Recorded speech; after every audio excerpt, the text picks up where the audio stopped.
الحمد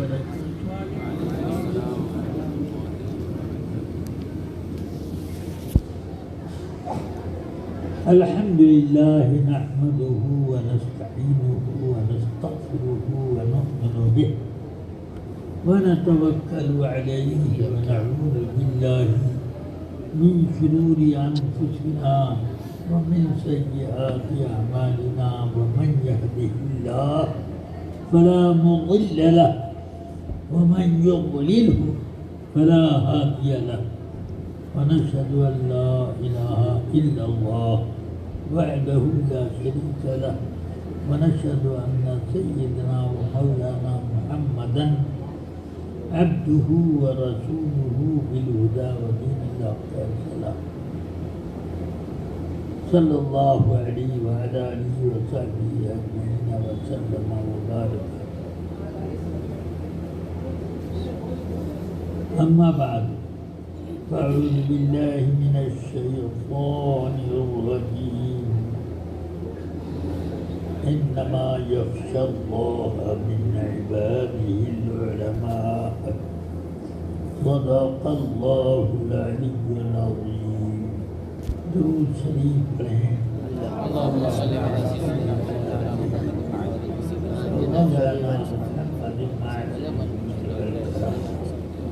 وعلى آله وأصحابه وبارك وسلم.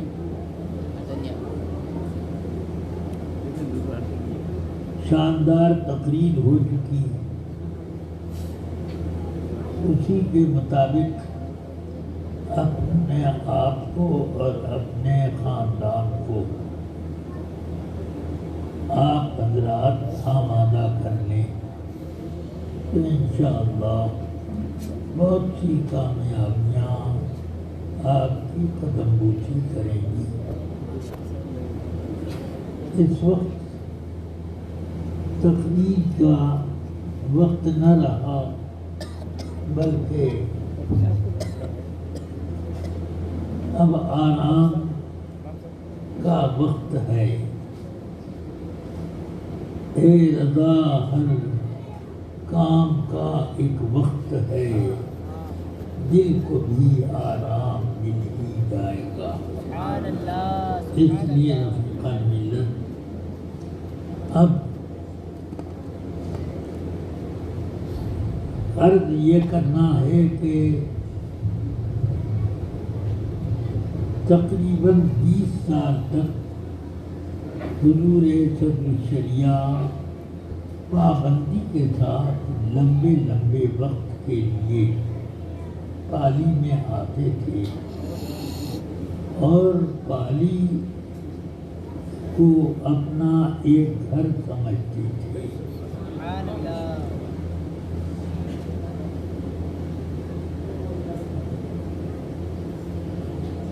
ان کی وفات کے بعد چونکہ میرے بڑے بھائی حضرات تو دوسرے ملک چلے گئے اور میں زیر تعلیم تھا اور مجھ سے چھوٹے 3 بھائی، ان کو بھی میں خود پڑھاتا تھا، وہ سب میرے شاگرد ہیں. اللہ کا شکر ہے کہ میں نے اپنا پورا وقت تعلیم و تعلم میں خرچ کیا. حضور حافظ ملت علیہ رحمہ فرمایا کرتے تھے، تم ہمارے حضرت کے فرزند ہو، کسی پیر کے نہیں. اس لیے تم اگر لوگوں میں اپنا علمی وقار اور اپنا اثر قائم کرنا چاہتے ہو تو سن لو. حضرت کا جو کچھ اثر علماء اور عوام پر تھا ان کے علم اور تقوی کی وجہ سے تھا. اگر تم نے اس میں کمی رکھی تو تمہیں کوئی پوچھے گا نہیں. ہاں، فلاں بھائی پر مت قیاس کرنا. وہ سب بھائی لوگ پیرزادے ہیں اور صدرالشریعہ کی اولاد عالم زادہ ہے. بے شک. سبحان اللہ سبحان اللہ. اس لیے سبحان اللہ. اس منصب کو حاصل کرو. آپ سنیے اپنے بچے. میں نے حضور حافظ ملت کا جیسے جیسے آپ فرمان دیکھیے تو. ہوتا گیا اس پر عمل کیا. ہمارے معاشی سننے کا یہ ہے حالات کہ آپ کو 3 کوئی گھنٹہ سونا اچھے ہے، باقی سے نہیں تھے، پڑھنا ہے. مگر پھر بھی 3 بجے سونا ہے. 3 گھنٹہ وہ سونا. کام پڑھنے کا نہ کم کیا اور نہ اس کو چھوڑنے کا خیال دل میں آیا. بس کام میں لگے رہے اور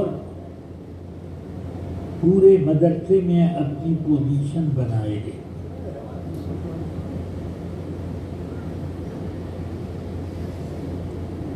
کچھ لوگ کہا کرتے تھے کہ پالی آپ نہیں جاتے ہیں، حضرت تو بہت زیادہ وہاں رہتے تھے. میں نے کہا کہ انہوں نے بلایا نہیں تو میں جاؤں گا تھوڑی. میں ایسے نہیں جاتا. میری ضرورت جو محسوس کرے گا اس کو میں لبیک کہتا ہوں، اور جو میری ضرورت محسوس نہیں کرے گا تو اس کی طرف سے میں بھی بے خبر رہتا ہوں.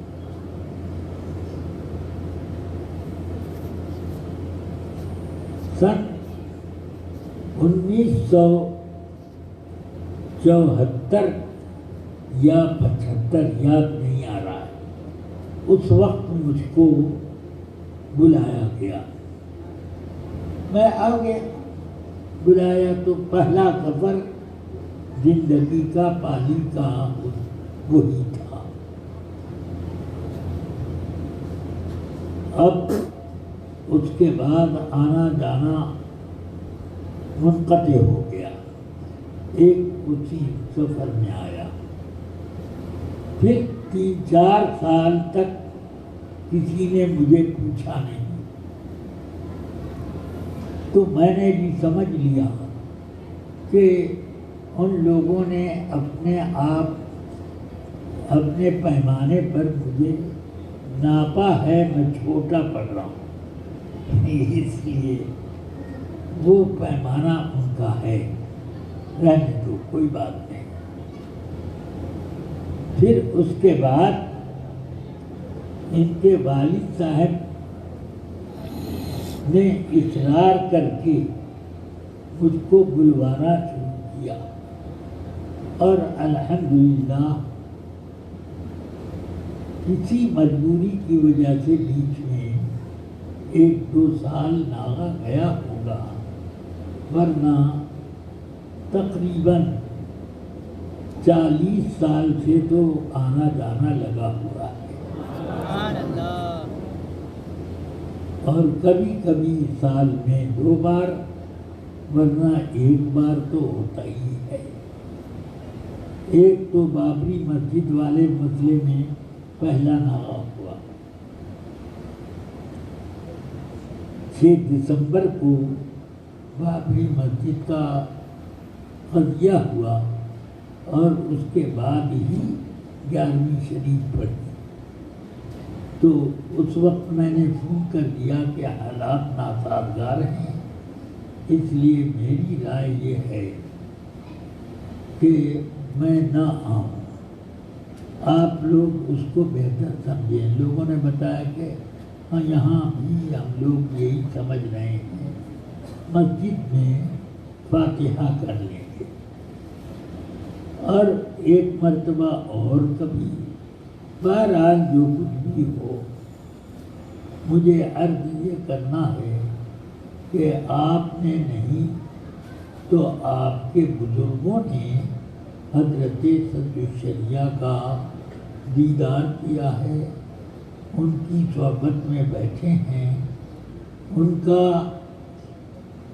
آپ نے ان کے اخلاق کریمہ بھی دیکھے اور ان کے جاہ و جلال کا بھی منظر دیکھا ہوگا کہ کب ان کو خوب جلال آ جاتا تھا اور کب نرم رہتے تھے. یہ سب چیز ان لوگوں سے آپ نے اگر معلوم کی ہوں تو آپ کو اس سے فائدہ ہی ہوگا. بہرحال حضرت صدر علم کے میدان میں کیا تھے ہم کیا جانیں.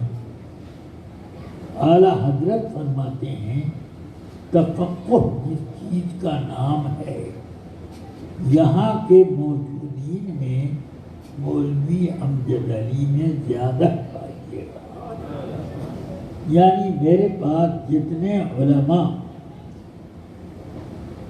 آتے ہیں رہتے ہیں کوئی جو برکات حاصل کرتے ہیں ان سب سے زیادہ جس کو تفقہ حاصل ہے وہ حضرت شریعہ. اور تفقہ کے بارے میں آپ سے کیا کہوں کہ یہ کیسا مرتبہ ہے. حدیث شریف بخاری شریف میں بھی ہے. آقا کائنات فرماتے ہیں من یرید اللہ بہ خیرا یفقہہ فی الدین.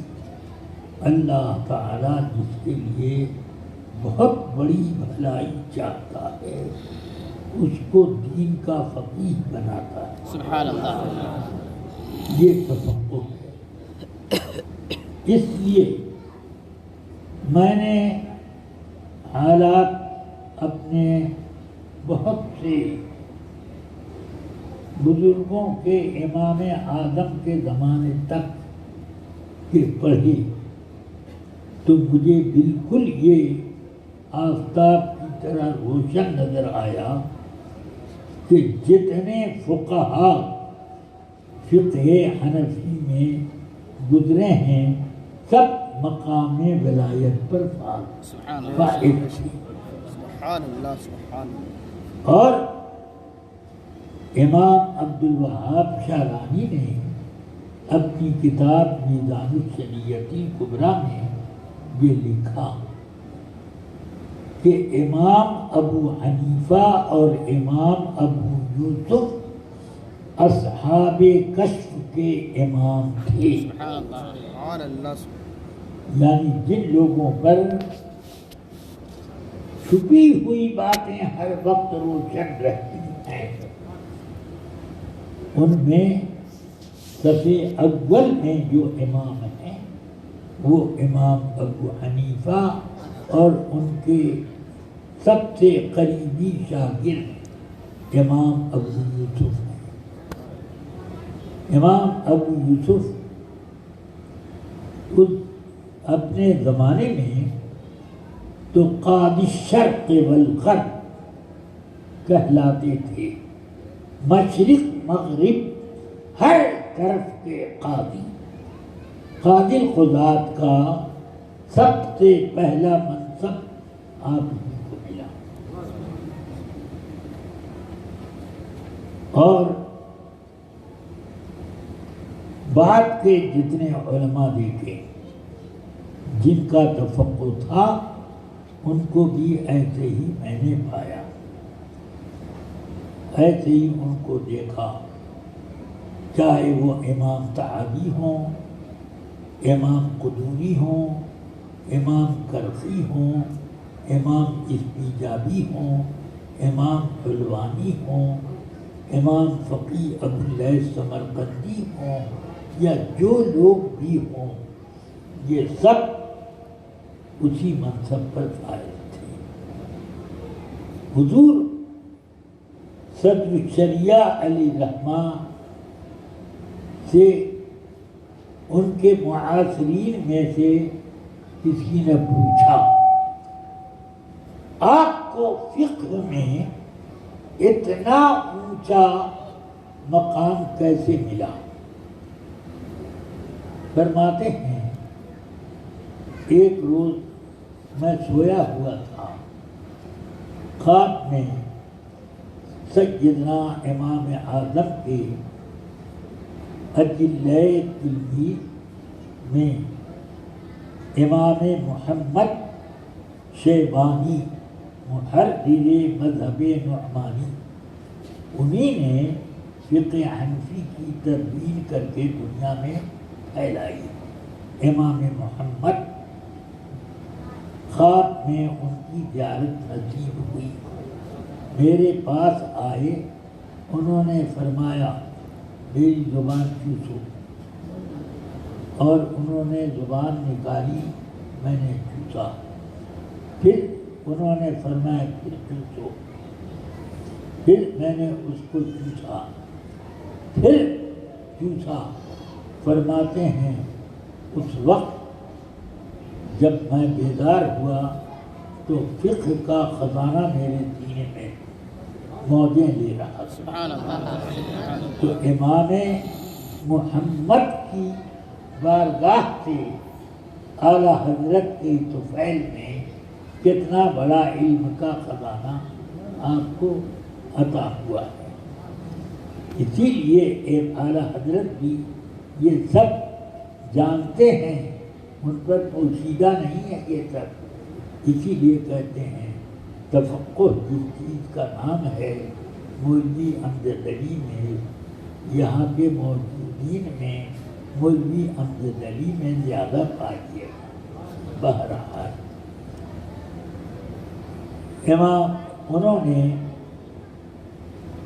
ہم تمام بچوں کو علم دین میں لگایا۔ بعض لوگوں نے مشورہ بھی کیا، حضرت آپ کی تو 8-10 اولاد ہیں، اولاد ذکور، ایک دو کو تو کالج اور یونیورسٹی کی تعلیم دلوا دیتے، تو آپ نے یہ فرمایا اس کے لیے بہت سے لوگ ہیں، مگر جس کام میں میں اپنے بچوں کو لگائے رکھنا چاہتا ہوں اس کے لوگ کم ہیں، اس لیے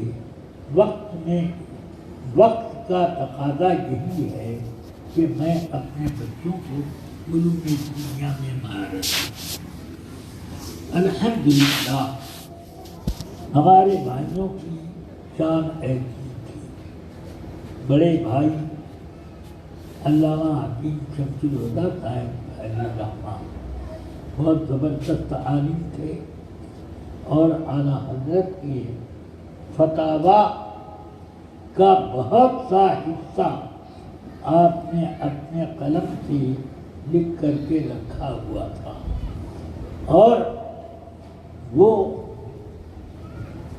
اعلیٰ حضرت سے مرید تھے۔ ان کے بعد مولوی محمد یحییٰ، یہ دوسرے میرے بڑے بھائی، ان کی یہ بھی اعلیٰ حضرت کے مرید۔ پھر ان کے بعد علامہ عبد المصطفیٰ الازہری، بہت بڑے عالم، اور وہ تو چلے گئے تھے ادھر اور وہیں مدفون بھی ہیں، اور ان کی نسل کا پورا کنبہ اسی طرف ہے، تو وہ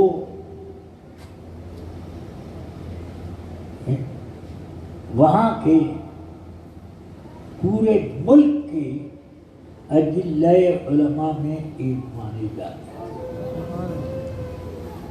اور وہ بھی اعلیٰ حضرت کے مرید،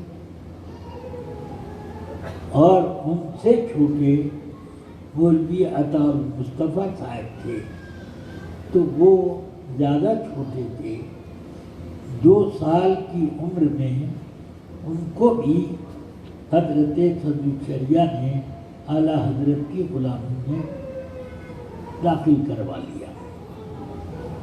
اس کے بعد ہمارے گھر میں جتنے لوگ مفتی اعظم کے دور میں رہے، سب مفتی اعظم کے مرید ہوئے۔ اور الحمدللہ مفتی اعظم میرے اوپر بہت خاص نظر رکھتے، دعائیں دیتے، سبحان اللہ. اور بہت سی اجازتیں جو اور علماء کو نصیب نہیں ہوتی وہ حضور مفتی اعظم نے مجھ کو بھی عطا فرمائی. سبحان اللہ. بہت خیال فرماتے. بہرحال حضرت صدر الشریعہ علیہ الرحمہ کی ایک شام تھی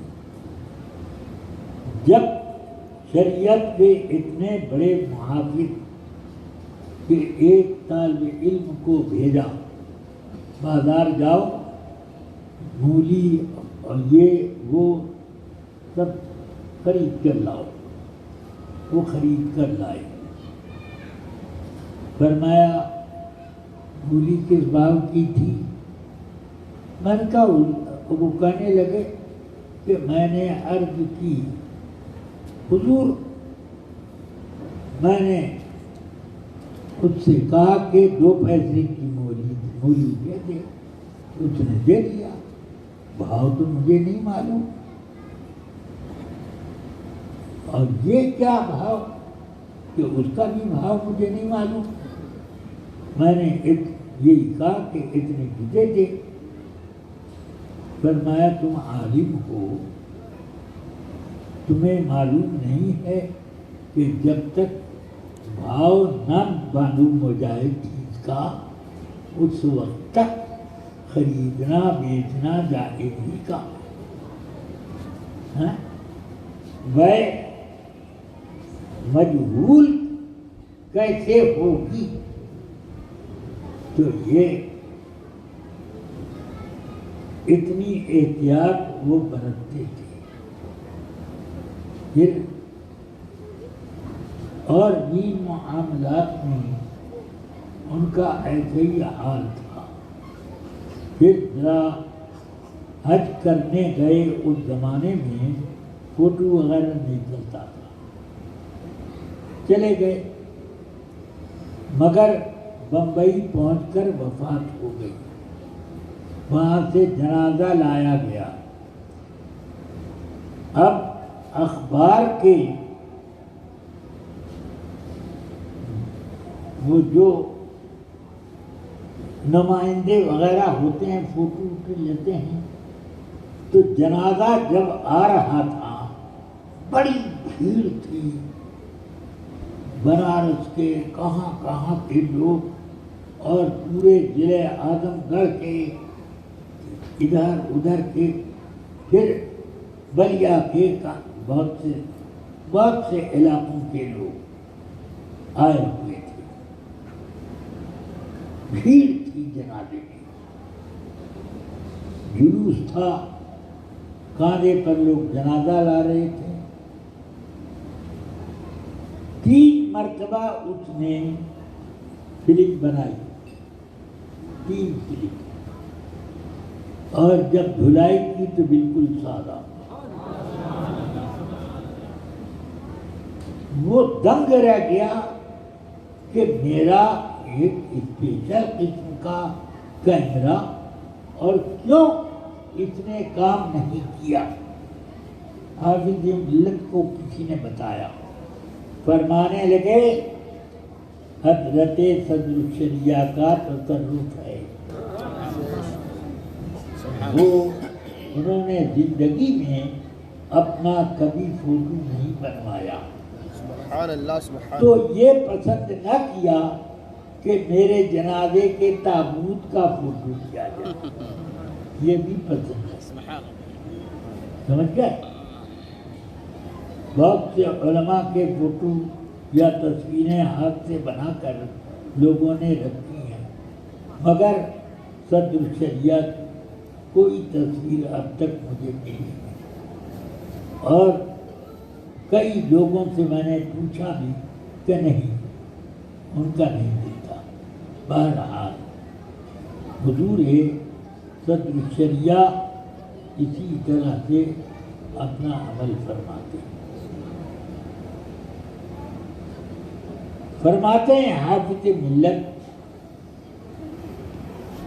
سخت بیمار پڑے اجمیر شریف میں، اب کھڑے ہو کر نماز نہیں پڑھ پاتے، تو آپ نے ایک لاٹھی منگوائی اور اس کو بغل میں دبا کر کھڑے ہوئے، نماز پڑھی، مگر فرماتے ہیں مجھے کہہ دیا انہوں نے کہ تم میرے پیچھے کھڑے رہنا، کہیں اگر میں گرنے لگوں تو سنبھال لینا۔ تو حافظ ملت فرماتے ہیں میں پیچھے کھڑا رہا اور حضرت اس مہارت کے ساتھ رکوع میں جاتے لاٹھی خود بغل میں دبی رہتی اور پیچھے کھسک جاتی، اور جب سجدے میں جانا ہوتا تو خود ہی پوری زمین پہ لیٹ جاتی۔ کیا کیسے اس طرح سے آپ نے پوری نماز ادا کر کے جب التحیات ختم کی، اس وقت حضرت کے اوپر خشی آ گئی اور گرنے لگے، تو میں نے تھاما مگر قابو نہ ہوا، تو میں نے وہیں پر حضرت کو لٹا دیا مصلی پر۔ یہ حضرت حافظ ملت نے بتایا۔ اس سے آپ اندازہ کر سکتے ہیں کہ وہ شریعت کے احکام کا کتنا پاس اور لحاظ فرماتے تھے۔ آج کل تو یہ حال ہو گیا کہ ذرا سا اٹھنے میں تکلیف ہو جاتی ہے تو لوگ کرسی سنبھال لیتے ہیں نماز کے لیے، اور اسی طرح سے یہ سب چلتا رہتا ہے۔ میری بھی حالت کبھی کبھی ایسی ہوتی ہے کہ میں کھڑے ہو کر نماز نہیں پڑھ پاتا، مگر اللہ کا شکر ہے، اللہ کا شکر ہے، وہ میرے اندر اس وقت کچھ ایسی کیفیت پیدا کر دیتا ہے کہ مجھے اٹھنا بیٹھنا بہت آسان ہو جاتا ہے۔ سبحان اللہ۔ ہاں، تو یہ کرنے پہ آؤ تو راہ ملتی ہے۔ ہاں، اللہ تبارک و تعالیٰ خیر فرمائے۔ حضور تاج الشریعہ سرکار مفتی اعظم کے پروردگار، ان کی نگاہ خاص سے آپ نے بڑے فیوض و برکات کے جام پیے ہیں، اور اخیر میں حضور سرکار مفتی اعظم نے اپنے قلم سے لکھا کہ میں اس وقت مرض کی وجہ سے تقریباً معذور ہوں، اس وجہ سے میں مولوی اختر رضا قادری کو اپنا قائم مقام مقرر کرتا ہوں، جس کو مجھ سے کوئی ضرورت ہو مولوی اختر رضا خان کی طرف وہ رجوع کرے۔ یہ تحریر خود میں نے اپنے آپ سے بھی کی، سمجھ گیا؟ تو یہ اس سے آپ اندازہ کریں کہ ان کا علم کسبی محنت سے حاصل کیا ہوا جو بھی ہو، مگر وہ بھی عطائی اس کا تو کوئی اور چھوڑ نہیں۔ اللہ تعالیٰ نے اس علم کو کہاں سے سرکار مفتی اعظم بارگاہ سے آپ کے سینے میں اڈیلا۔ ہاں، یہ کرم ہے۔ اس لیے سیدنا اعلیٰ حضرت کے فیوض و برکات جو سرکار مفتی اعظم سے پوری دنیا میں تقسیم ہو رہے تھے، وہی فیوض و برکات اسی طرح سے حضرت تاج الشریعہ ساری دنیا میں تقسیم فرماتے ہیں، یہاں تک کہ امریکہ، افریقہ اور آسٹریلیا اور عرب کے بہت سے ممالک جن میں دبئی، کویت اور قطر وغیرہ یہ سب شامل ہیں، یہ کہاں کہاں یہ سب عرب، خود مکہ مکرمہ اور مدینہ طیبہ میں وہابیوں نے تو ساری بندشیں لگا دی ہیں، مگر تاج الشریعہ کے فیوز و برکات مدینے کے لوگ خود حاصل کرنے کے لیے لپک لپک کے حضرت تاج الشریعہ کی خدمت میں وہاں حاضر۔ آپ ہر سال رمضان کے عمرے کے لیے جاتے ہیں اور کبھی کبھی حج کے لیے بھی، حج اور زیارت مدینہ پاک کے لیے بھی موسم حج میں تشریف لے جاتے، مگر نہ معلوم کتنے ملکوں کے لوگ ان کے فیض و برکات کے لیے ٹوٹ پڑا کرتے تھے۔ کون سی چیز تھی ان کے اندر کہ جس نے کبھی نہ دیکھا ہو ان کو اور کبھی نہ سنا ہو ان کے بارے میں، ان کو دیکھ لیتا تو گرویدہ ہو جاتا تھا۔ سبحان اللہ، یہ کون سی چیز ہی سعادت بزور بازو نیست، دان بخشت خدائے بخشت۔ سبحان اللہ، سبحان اللہ۔ یہ تاج الشریعہ بس ایک کرامت ان کی میں بتا دوں۔ آپ کی وفات شریف کے وقت جنازہ پڑھنے والوں کی اتنی بڑی بھیڑ ہوئی کہ بریلی میں تل دھرنے کی جگہ ہے، سارے ہوٹل کے کھانے ختم، چائے خانے سوکھے، پانی کی بوتلوں کی وہ تقسیم، یا رب کسی دکان پر اب پانی کی بوتل نہ ملتی، سمجھ گئے؟ یہ حال، اتنی بڑی بھیڑ کہ اندازہ لگانا مشکل ہو گیا۔ کوئی کہتا تھا 1.5 کروڑ، کوئی کہتا تھا نہیں 3 کروڑ 2 کروڑ، ایسے ہی سب مختلف رائے، مگر باہر کے آنے والے 1 کروڑ بھی آ جائیں تو معمولی بات نہیں ہے، ہاں پورا شہر کھچا کھچ ہو جائے۔ 12 لاکھ آدمیوں کا ایک بار الہ آباد کمبھ نگر کے میلے میں مجمع لگا، اس میں 15-16 آدمی مر گئے دب کر، مگر میں نے بہت لوگوں سے پوچھا کہ بھائی ان سے یہ جنازہ تاج الشریعہ میں اتنے لوگ آئے، ان میں سے کئے دبے، کئے گرے، کئے زخمی ہوئے، تو سب کا کوئی سنا ہی نہیں ہے۔ یہ بھی نہیں سنا کہ کسی کی انگلی، پاؤں کی انگلی زخمی ہوگی۔